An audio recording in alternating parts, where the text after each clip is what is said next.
Hello, you guys. Good day to you. Good morning. What's up to you? Hope everything's going well for you. It ain't on this cloudy day. It's warm. Well, hope where can we get started here?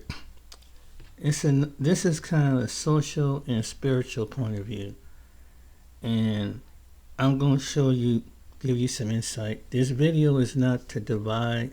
This video is not to accuse one another or spread division or hatred or malice or anything like that.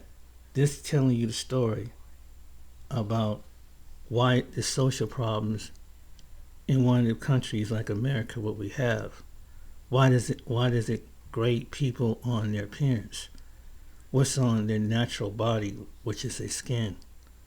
In this video, I'm gonna show a little bit of shout out to Chronicles. Hope you don't mind if I use this as an example in a couple of videos, and I'm going to show you another spiritual thing about this. And this is for black people, men and black women, and black youth, that this is something you need to know. And what's in you. This is going to turn out to be positive at the end of this video.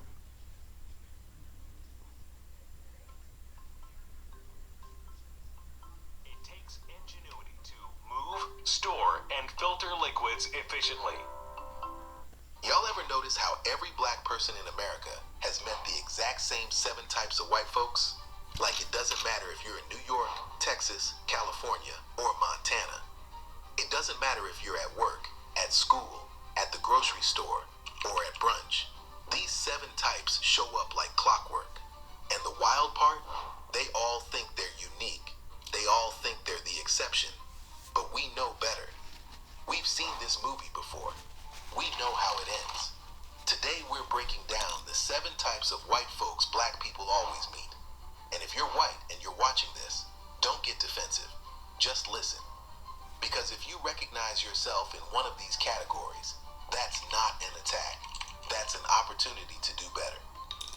Let's get into it. What's good, family? Welcome back to the Chronicles of Blacks. If you're new here, I'm your host, and this is where we talk about the things that make people uncomfortable, because comfort is the enemy of growth. So if you're ready to laugh, learn, and maybe cringe a little bit, go ahead and hit that like button, smash that subscribe, and drop a comment letting me know which type you've encountered the most, because I guarantee you that all 7. Now let's dive in. Before we get into the types, let's set the stage with some facts. According to the U.S. Census Bureau, white Americans make up about 60% of the population. That's roughly 200 million people. And while not all white people fit into these categories, enough of them do that every black person in America can tell you a story. These interactions aren't random, they're patterns. And these patterns are rooted in centuries of systemic racism, segregation, and cultural conditioning. From the Jim Crow era that lasted from 1877 to 1965, to redlining policies enforced by the Federal Housing Administration starting in the 1930s, to the school-to-prison pipeline that disproportionately targets black children today, the systems have shaped how white people see us and how they interact with us. So when we talk about these 7 types, we're not just talking about individuals, we're talking about the product of a system. Now let's break it down. Type number 1, the I don't see color white person. Oh, this one. This is the person who swears up and down that they don't see race. They'll look you dead in the eye and say, I don't see you as black. I just see you as a person. And they think that's a compliment. They think they just gave you the highest honor. But here's the problem. When you say you don't see color, what you're really saying is, you don't see me. Because my blackness is not separate from who I am. It's not a costume I put on in the morning. It's my history. It's my culture. It's my experience. And when you erase that, you erase me. You erase the fact that I can't walk into a store without being followed. You erase the fact that my resume gets passed over because my name sounds too black. You erase the fact that my ancestors built this country for free and we're still fighting for reparations. So no, you don't get to not see color. You need to see it. You need to acknowledge it. And you need to understand understand that seeing it is the first step to actually addressing the inequality that comes with it. Big tech wants to take away your state's power to act on AI. It's called preemption, and it's a corporate power. First step to actually addressing the inequality that comes with it. Type number 2. The I have a black friend white person. Y'all know this one. This is the person who thinks that having one black friend gives them a pass to say whatever they want. They'll start every sentence with, well, my black friend says. Or, I can't be racist, I have a black friend. And it's like, okay, cool. You have a black friend? Congratulations. You want a cookie?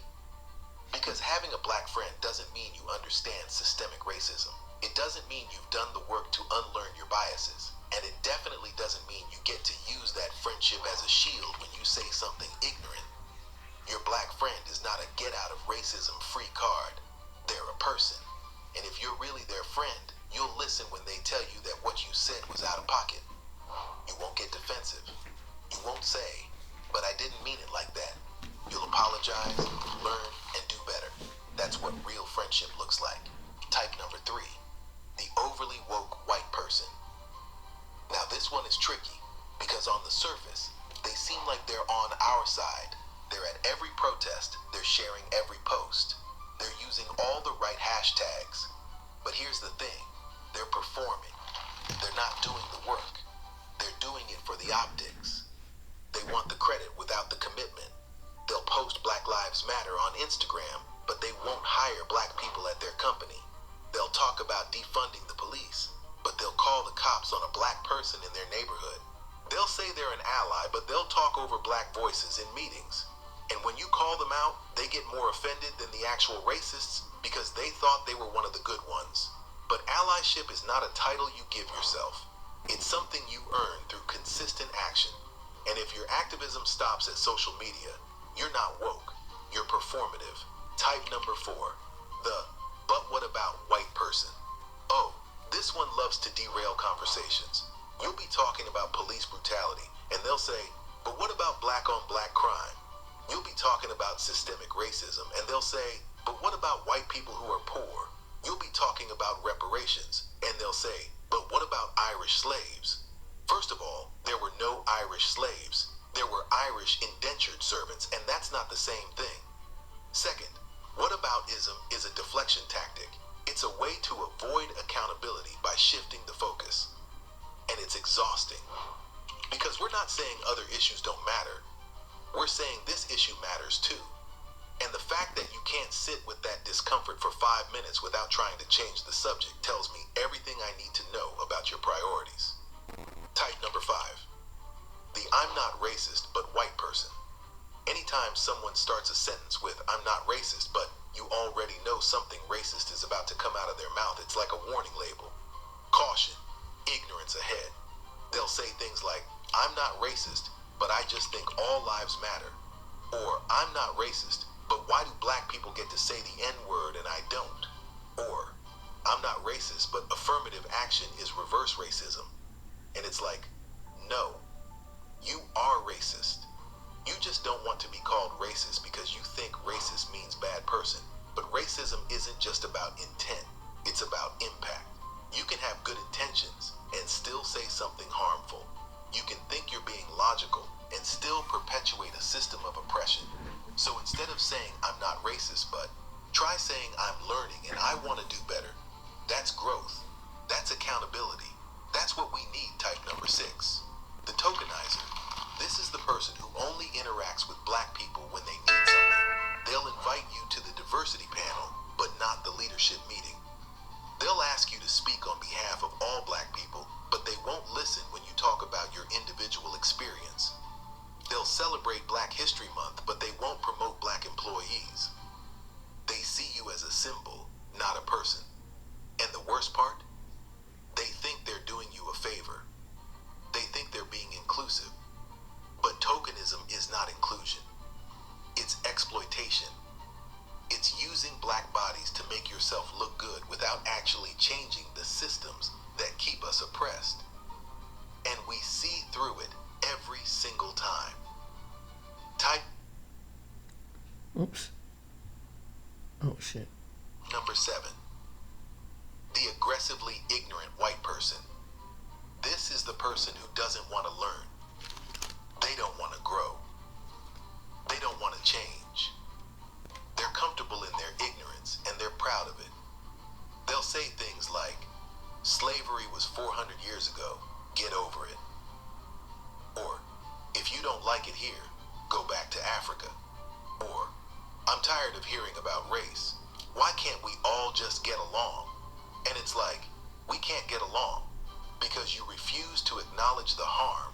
You refuse to see how the past is connected to the present. You refuse to admit that the systems that benefit you are the same systems that oppress us. And that refusal, that's not neutrality. That's complicity.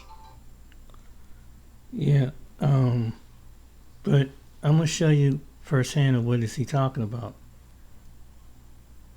The idea of people who I care about having to go back to that circumstance, it literally breaks my heart. This documentary is for educational, informational purposes only. It covers real people, real stories and raw environments, not to glorify violence or hate, but to shed light on reality. The content has also been censored to comply with YouTube's guidelines. You don't mix races. That goes against everything. Oh, it's damn liberals and everything else. Could we be friends even though I'm not white? Yeah. Hell, I got a lot of black friends. We hang together, party together, but I ain't having sex with them.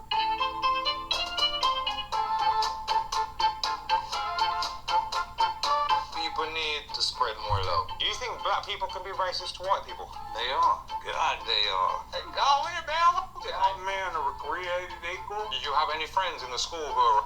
Yeah. They try to run away. The black man they got up on their parents recorded out. Don't believe the race. I live for the Lord. Blacks.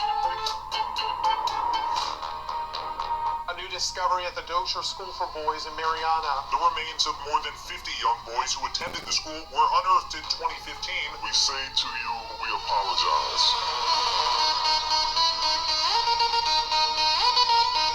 Welcome to Florida. Beaches, nightclubs, Disney World, and racism. Florida has built an international reputation for being a holiday destination, but behind the bright lights and good times lies a darkness. In fact, Florida has one of the darkest histories in the entirety of the United States.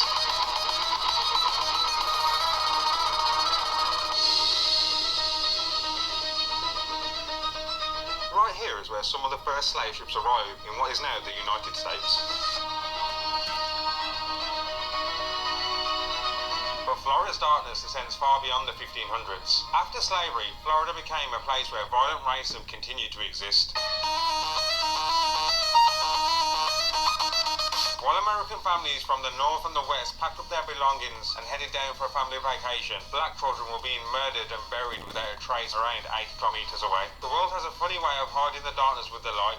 Every crown is forged beside its coffin.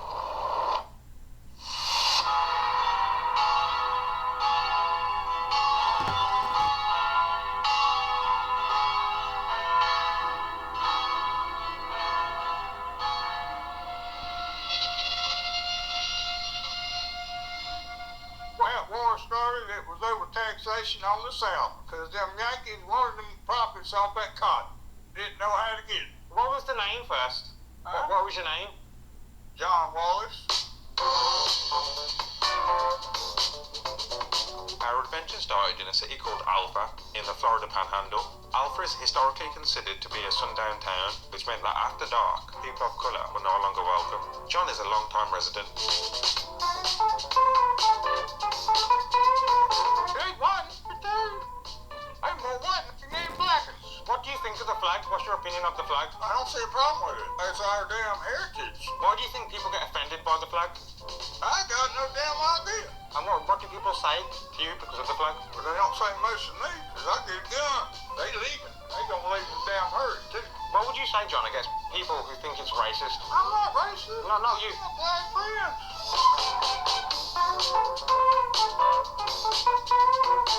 I don't know what it is, these damn liberals, they're crazy as hell. Them Democrats done took shit too far one way. Do you think in the Panhandle there is a problem with racism? Well, of course there is. And it's gonna be there forever, I guess. Well, in my life anyway. Whatever's left of it. When you was growing up, did you witness any racism or see anything? Yeah. Yeah, I have. Well, I guess what We won't talk about it, right? I mean, because it really was bad a long time worst thing that you saw growing up yourself? I ain't gonna say. No, I don't say. Hi sir, what was the name? Randy Beaver. Randy, Aaron. Pleasure to meet you, Randy. How do you feel about the Confederacy and the flag? I got one. I bought one the other day, but the old lady wouldn't let me put it up. Randy, do you think that flag has anything to do with racism? Yeah. The blacks think it is anyhow. Do you think it does? It's a Southerner's way of life. How do you feel about interracial relationships? I don't understand what them white girls is doing with them black ones do. That just, they flock to them like it was something good to eat. I was in Vietnam, 68 and 69. How was that? How was that? You don't want to go over there.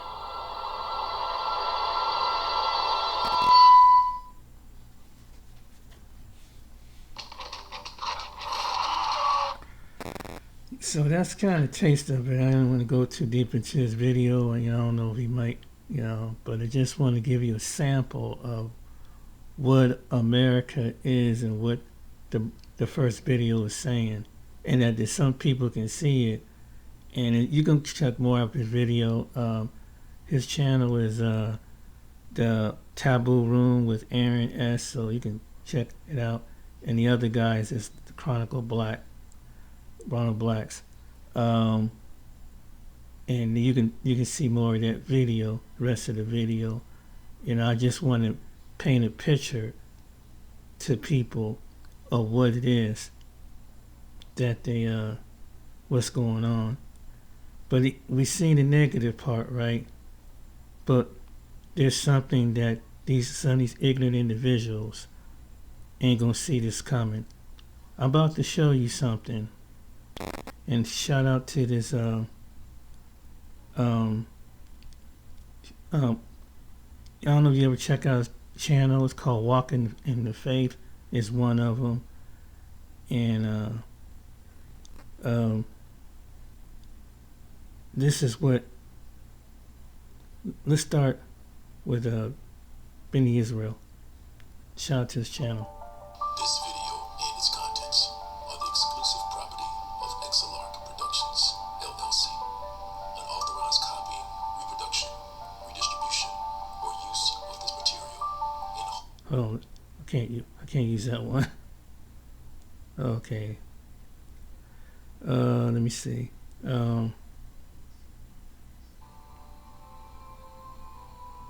You know what confuses the oppressors more than anything? The fact that after centuries of trying to erase black people from the biblical narrative, the truth keeps rising to the surface like oil on water.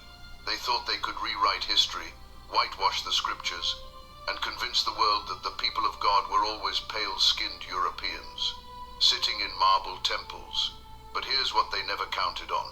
Divine protection doesn't need permission from historians. It doesn't need approval from theologians who benefit from lies. And it certainly doesn't bow to empires built on stolen land and stolen truth. What if I told you that the most important figures in the Bible, the ones your Sunday school teacher showed you in those little picture books, with blonde hair and blue eyes, actually looked more like the people who picked cotton in Mississippi than the people who owned the plantations? What if the entire foundation of Western Christianity was built on a carefully constructed illusion designed to strip you of your identity, your power, and your divine inheritance? This isn't about religion. This is about truth. And once you see it, you can't unsee it. The unseen hand of God has been protecting black people through every attempt at genocide, every slave ship, every colonization, every systematic attempt to destroy the body, break the mind, and crush the spirit. And right now, in 2025, as empires crumble and lies get exposed faster than they can be told, that protection is becoming visible in ways that have the powers that be absolutely terrified. Stay with me, because what you're about to hear will fundamentally change how you read your Bible, how you see yourself, and how you understand the spiritual warfare happening right now in our world. By the end of this, you'll understand why they tried so hard to hide this truth. You'll understand why every time they tried to bury us, we grew back stronger.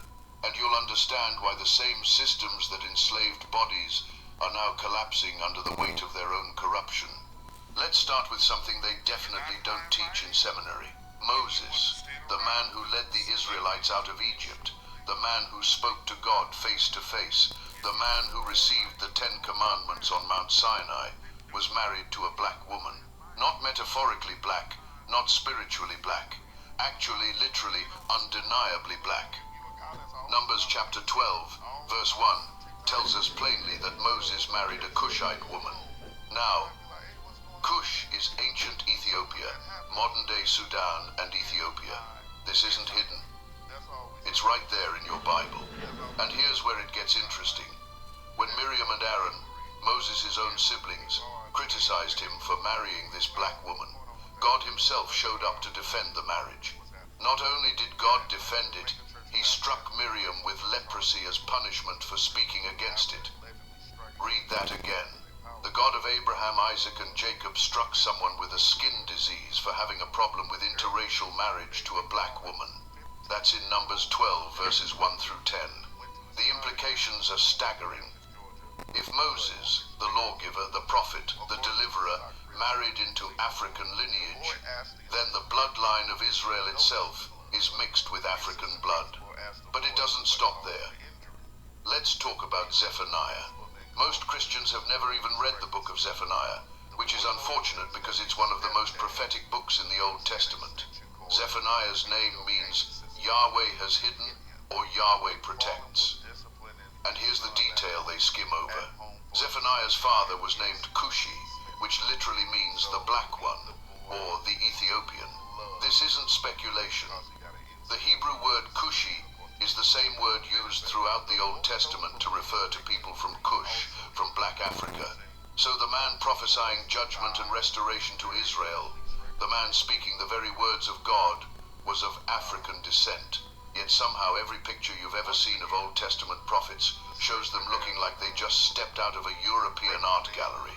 Let's go deeper. The Song of Solomon, one of the most beautiful love poems ever written, contains this verse. I am black but beautiful, O daughters of Jerusalem, like the tents of Kedar, like the curtains of Solomon. That's chapter 1, verse 5. Now modern translations try to soften this by saying dark but lovely, or even twisting it to dark yet lovely, as if being black and beautiful are contradictory concepts that need to be reconciled. But the original Hebrew uses the word shahor, which means black, dark-skinned, not tanned from the Sunday. This is a woman describing her racial identity, and she's comparing herself to the tents of Kedar, which were made from black goat hair. Here's what's revolutionary about this verse. She's speaking to the daughters of Jerusalem, meaning this is a conversation between Israelite women. If she has to specify that she's black, and if the comparison makes sense to her audience, then what does that tell us about the range of skin tones in ancient Israel? It tells us that Israel was not a monolithic single-race society. It was diverse. It included black people. And those black people were not slaves or servants. They were queens, lovers, and poets. Now let's talk about the Ethiopian who saved Jeremiah. His name was Ebed-Melech, and you can find his story in Jeremiah chapter 38. The prophet Jeremiah had been thrown into a muddy cistern and left to die by the officials of Jerusalem. Everyone abandoned him. But Ebed-Melech, an Ethiopian eunuch serving in the royal palace, went directly to the king and demanded Jeremiah's release. He didn't just ask politely. He challenged the king, saying, "These men have acted wickedly in all they did to Jeremiah the prophet by throwing him into the cistern to die there of hunger." The king gave permission, and Ebed-Melech personally pulled Jeremiah out of the pit. Now here's where God shows up. In chapter 39, verses 15 through 18, God speaks directly to Ebed-Melech by name and makes him a personal promise. "I will surely save you. You will not fall by the sword, but will escape with your life because you trust in me, declares the Lord." My honest review on this natural remedies book after having... You know, black people, you know, this is why I made this video, because I'm trying erase the mindset, because this is the truth. And this is where it come from. And all people were taught to see in different religions that dark was a curse. This is how deep white supremacy is. This is why I made this video. You know, because how many black boys and black girls have felt like something was wrong with them. This is why this is stirring up. If color didn't matter, why did they do this? Why they continue to do this? Why they continually, when you try to be friends with them, why did they try to really can't accept your logic? It's deep wounded. And this is what it can affect you, whether you're an adult. This can affect you if you were a child, or you probably remember this when you were a child. This is why I played this video. Shout out to Walk in the Faith, because this is the reason why it's going to open up your eyes to see what is the struggle in the community. This is the reason why it's something that some of them, not that other people don't have struggles, but the struggle was so horrendously harder and harder and harder. And it's like to the point that you have people that don't even value a life because they've been conditioned that to see that somebody who make a bad decision and commit a crime on TV that happen to look like one of us, they condition the whole mindset.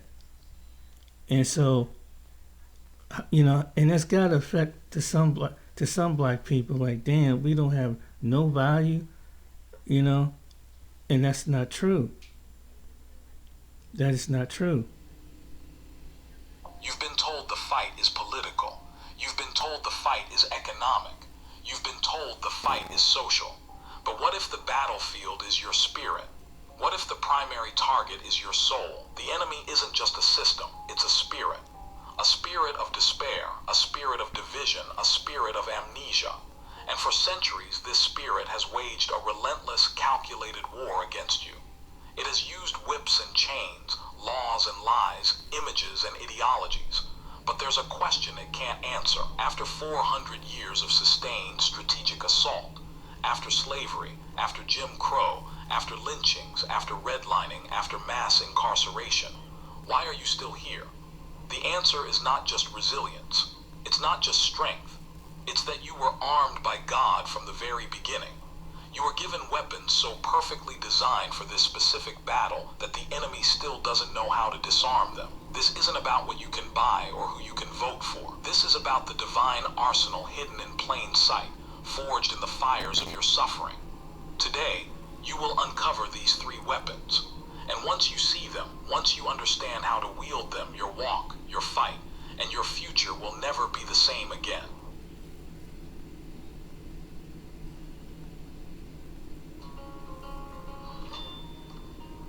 You only have so much time. So feed Science Diet with our clinic.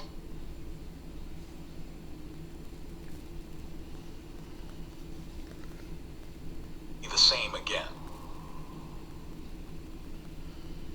You need to ask yourself a very serious question right now. What have you been fighting with? Have you been using the world's weapons to fight a spiritual war? Have you been trying to debate an enemy that only understands power? The exhaustion you feel, the frustration that seems to build day after day, comes from using the wrong tools for the job. You're bringing human logic to a supernatural conflict. You're trying to appeal to the morality of an entity that has none. This is why you feel like you're running in place. You win a victory in the courts, and the enemy simply changes the rules of the game. You break a barrier in culture, and it erects a new one overnight. You are being invited to stop fighting on the enemy's terms. You have to recognize that Satan's goal is not just your physical oppression, but your spiritual surrender. He wants you to give up hope. He wants you to believe God has abandoned you. And to counter that attack, you need weapons of divine origin. You need the weapons God gave you. These are the tools that bypass the enemy's intellect and strike directly at his authority. They are the weapons he has spent centuries trying to convince you that you do not possess. He has tried to label them as coping mechanisms, as primitive expressions or as signs of weakness. But the truth is, he labels them that way because he is terrified of them. He knows that the moment you pick them up consciously, the game is over. The entire system of oppression, which is propped up by your despair and your division, will begin to crumble. The first weapon is the one he attacks most relentlessly. He floods your phone with images of death. He fills your ears with statistics of disparity. He surrounds you with a narrative of permanent victimhood. Why? Because he is trying to steal your joy, not your happiness. Happiness is conditional based on circumstances. He is after your joy, that deep, defiant, inexplicable well of spiritual strength that allows you to praise in the storm. This is the first weapon, radical joy. It is the spiritual weapon of mass destruction. It is the frequency that shatters the atmosphere of oppression. It is the supernatural ability to celebrate in the middle of a war zone, not because you are ignorant of the battle, but because you are certain of the outcome. This joy is your birthright.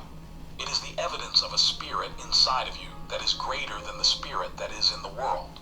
And the enemy knows that a joyless Christian is a powerless Christian. A joyless people are a defeated people. So his first order of business is to make your reality so bleak that joy seems illogical, inappropriate, and even offensive. He wants you to feel guilty for laughing. He wants you to feel ashamed for dancing. He wants you to believe that the only authentic black experience is one of perpetual, joyless struggle. This is one of his greatest deceptions. He has trained you to see joy as a luxury, as something you can have after the victory is won. But God gave it to you as a weapon to win the victory.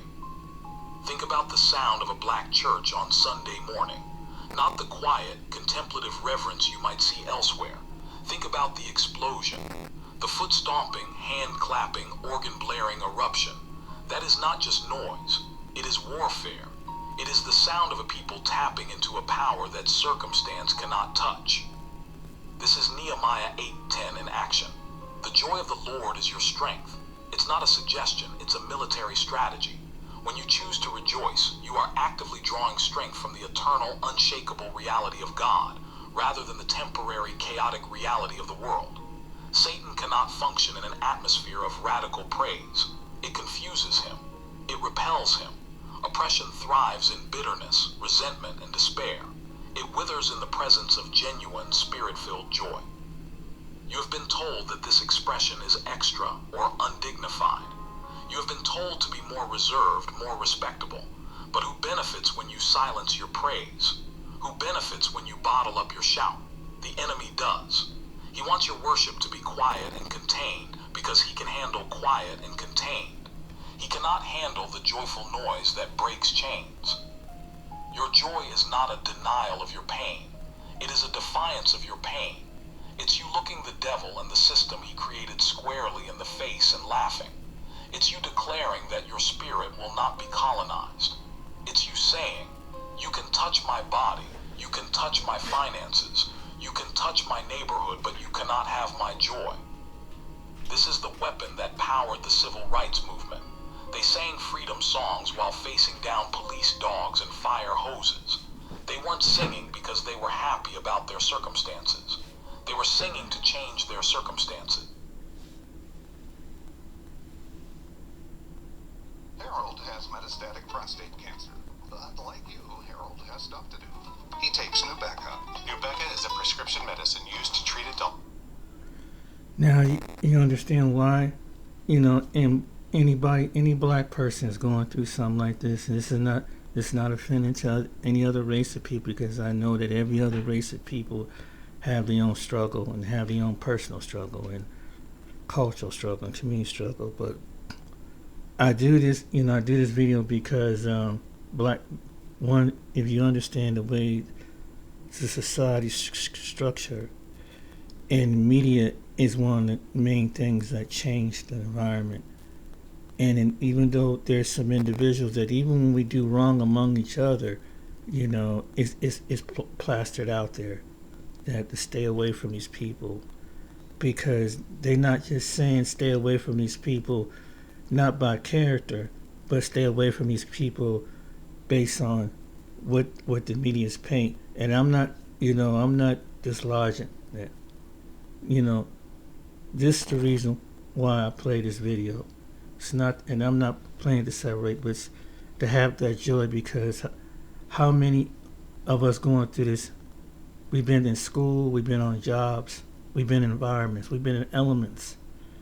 And here in America, in some places in around the world, in different parts of the world where black people are at, that you can't have that, you can't seem to break free, because you seem like you got to be subjugated, and when you had to change up your whole matter of fact, but when you get around your own people, you feel, you get around the right people, you feel relieved, and you shouldn't have to change up because you get a little success. The money environment, still stay grounded back, even though you got some of us can be kind of silly and ignorant, but you got a segment of us among black people that when we get together and put it together, we can be a powerful thing.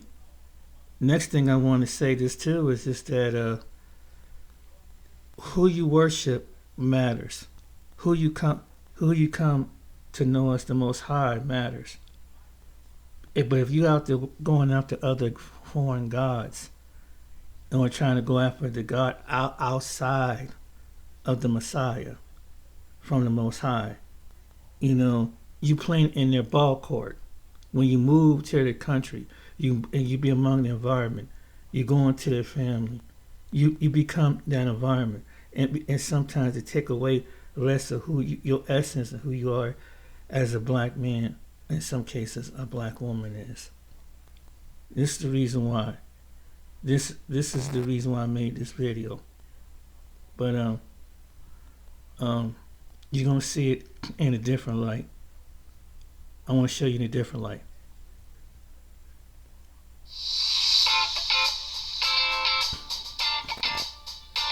We have OB, we have peds, we have critical care, we have geriatrics, we have all kinds.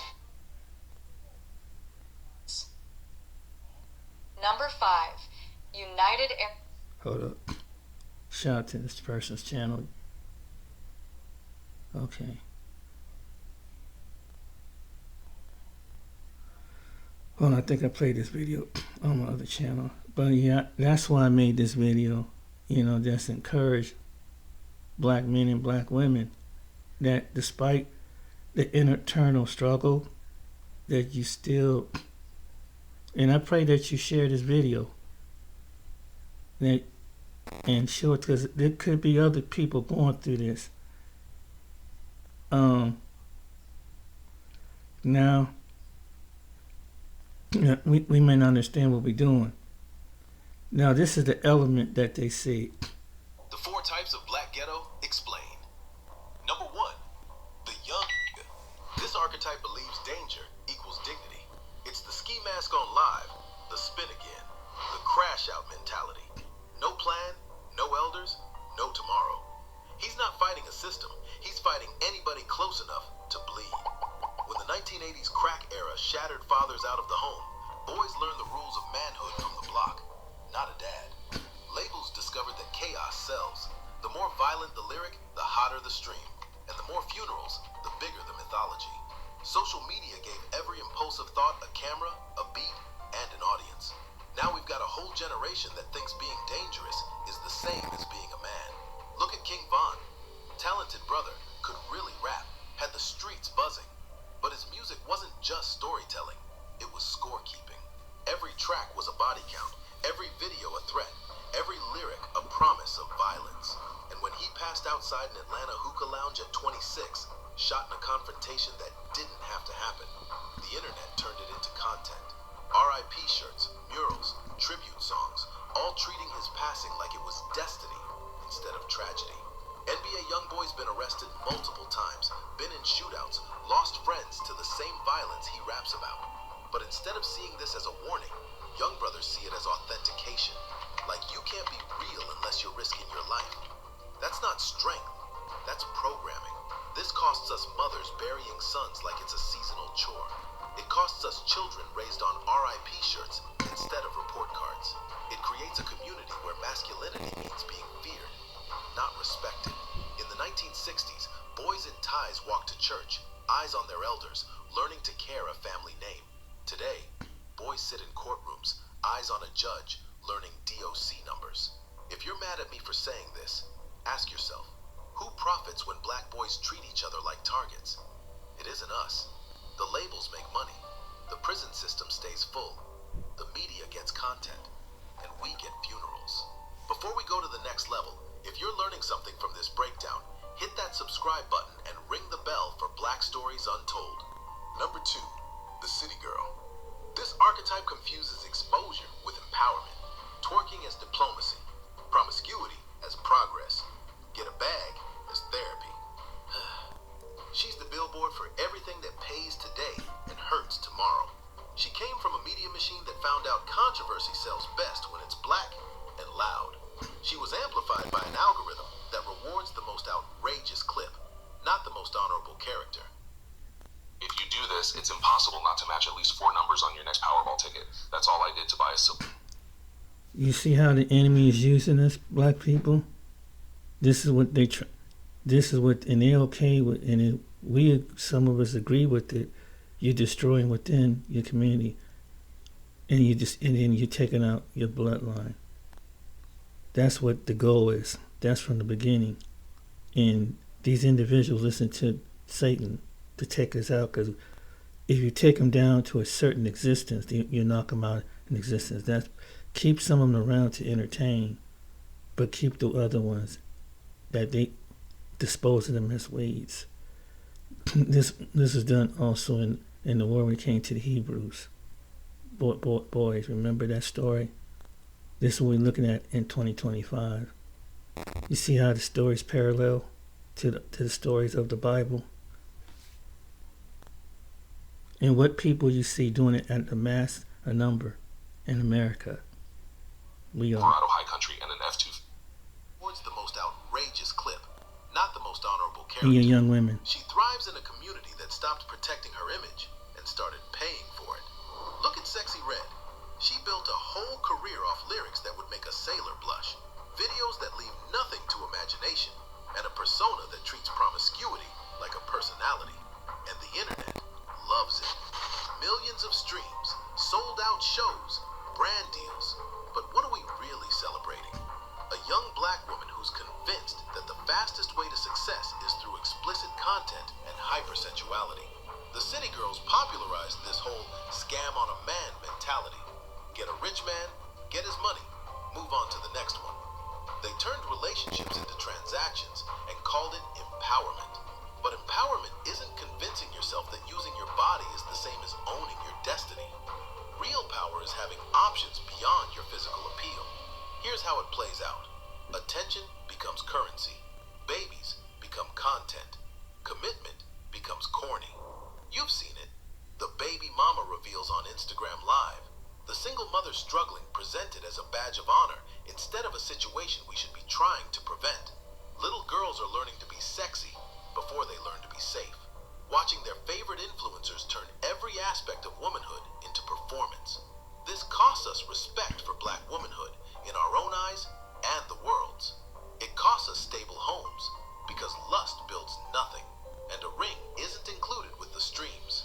It costs us daughters who inherit insecurity and sons who inherit confusion about what a woman should be. In the 1960s, we had Coretta Scott King, Dorothy Height, church choirs, Sunday hats, and the quiet power of restraint. Women who commanded respect without demanding attention. Today, we have thirst traps and stripper poles repackaged as freedom. But real freedom is the power to say no to a check that requires your dignity. Number 3, the scammer, or dope boy. This archetype is a two-headed monster. One head is the seller. In the 80s, it was crack. Today, it's swipes, fake gurus, and whatever poison trends. The neighborhood becomes a marketplace where the only export is misery. The other head is the user. Lean cups, pills, powder, whatever numbs. Pain plus boredom plus easy access equals self-destruction on loop. Factories closed, jobs left, schools failed, and hustle became the curriculum. America never ran out of customers for our collapse. It just changed the packaging, from vials to visa numbers to viral courses. G Herbo, talented rapper with a real message in some of his music, got caught up in $1 million fraud scheme using stolen identities to fund private jets and designer shopping sprees. When it came out, some people defended it like it was just another hustle. But that money came from real people's stolen identities, real people's credit destroyed.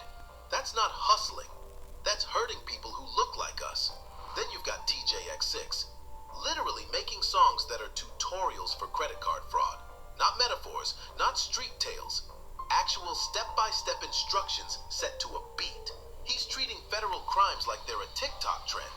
And young brothers are watching, thinking this is the wave, not realizing that fraud charges carry sentences longer than some violent offenses. On the other side, you've got the addiction epidemic. Future made Mask Off, and suddenly everybody's sipping lean like it's a lifestyle. Juice WRLD passed from an overdose. But we keep romanticizing the substance use, turning pill bottles into punchlines and addiction into aesthetics. This promises status without discipline, designer belts, not balance sheets. It offers relief without healing. You don't fix trauma, you sip it. And it costs us everything. Would you feel less nervous about concealed carry if you had $500,000? Shout out to his channel. This is the reason why I made this video. Because at the end of the day, no matter what our disagreements between the sexes, between black men and black women, this is going to affect the future. The Most High is on trying to give you a lifeline to spare you. But if you choose the destruction behavior, it means the future of how long you'll see beyond this earth. It's your decision. You see the game plan. You see it from the beginning. You see who you are spiritually. Get back to the spiritual. And fast money ain't the way. It was never the way. It's going to lead an early grave. And if you go out of extinction like a people, and he don't want you to go out of extinction. That's why, if some of us is going to unfortunately choose that path, you're gonna be like the other people going to the early grave, the early prison, based on not good behavior. But for the ones who choose to step out, you may have to leave the United States, because this was the segment. It's almost like the biblical, when the ancient Israelites had to leave, when they flee, and they went from 70 AD, and when they were caught up when the Roman soldiers surrounded at the tower, and they got trapped up in the temple to the point that the soldiers can't reach them. So what the mothers did is that they took their own life and they sacrificed their children. And they tried to wipe them off, and some of them they took into bondage. The ancient Israelites were put into bondage and spread around the world. This is a story, and it parallels to this day. And that's why I'm telling black men, black women, to have the talent, you may have to flee this country, because some of them is going to keep coming, and some in your neighborhood is going to keep falling at the sword. But if you have to go and make a legacy, because America is not going to do the right thing by the Most High, so your children's children can tell the story. Or once there'll be a seed of us, a remnant of us left. But if we go, and hopefully it'll be more, because the seed but the goal is the enemies to take us out, because it's something powerful with us. So the enemy uses these young people to try to be like Babylon, to go oppose against the Most High. Everything is spiritually related. Please share this video. This thing is deeper. Now you understand the beginning. Now you understand your purpose, what it was really about. I pray that some young person or any person from any generation will wake up and see the bigger picture. You was never just the scenery. You're not just the background. You're not a pet. You design in the image of God. But they try to tell you no. The supremacy telling you no. They think that they bring it to you, but you have to wait until they go first to receive, develop what they see with the natural. But it's something that you had all along in the most tremendous condition until this day. It's the human will and power that you have that they can't destroy. And like he said, they can take one video, said they can take away your property, your money, but they can't take away what God put into you. He programmed that into you. Don't let the enemy take that, deprogram you out of it. That's the whole end of this video. Encourage your children. Go into the inner cities. If you're in the country, go into where's all black neighborhoods, whether it's Mississippi, whether it's Chicago, whether it's Alabama, Birmingham, Alabama, LA, Los Angeles, Detroit, Michigan, Chicago, and Cleveland. Black people, you need to know this is deep, how deep this is. And I pray that whoever sees this video will share it with you. This is your last chance. Make a decision. Walk right. You'll live. Walk to the other side. You see, the result says you're not going to live out your full life. God never intended for you to choose for you to live your life as a young person and die early death. Whether it's through recreational or medical or security, administration, in bondage in prison. That's not your destiny. It was never your destiny. It's what you choose. It's what we choose. They already showed throughout history that they got to bond you like an animal, cage you until they entertain you, like a horse. You're not a horse. You're not something out of zoo. You're a person. You're designed. They was designed from you. You wasn't designed from them. That's the truth. And the whole supremacy painted the picture to what it hit every avenue where we are right now. That's why. And the people, why is this happening? The video revealed it. What can you do? Pray. Pray for the young men that's in the gangs, young people that's doing wrong. Pray for them, because they don't know the destruction. The young black men and young black women, like other nationalities, need to do for them. That's the only way it's going to change. And go before God, because these young men are going down the path, and they're going to extinct, to the prisons and the grave. Don't let that be your son. Don't let that be your nephew. He was born to be something, not to be what their version of the N-word is. You've been so much. Some people carry the N-word that they believe that the N-word was embedded to the point that shiftless, lazy, ignorant. And so this is we must fit this category. Not the version of what the N-word might have been in history as far as describing of the people by the skin. You fit in the N-word of what they have taught their generations of their children to see you as. And this has gone here and someplace international. This is why when you lead this country, those of you who have the vision, Those you have the insight, make a go of it. Do your people right, so others that come behind you can see that you're human by your character, not by your color. Take care. Like and subscribe till next time. Take care. And hope this be a shout out to all the characters. I hope they don't mind use their video, but I had to paint a story, because I'm just trying to paint a story to people. This is who you are. You've always been that.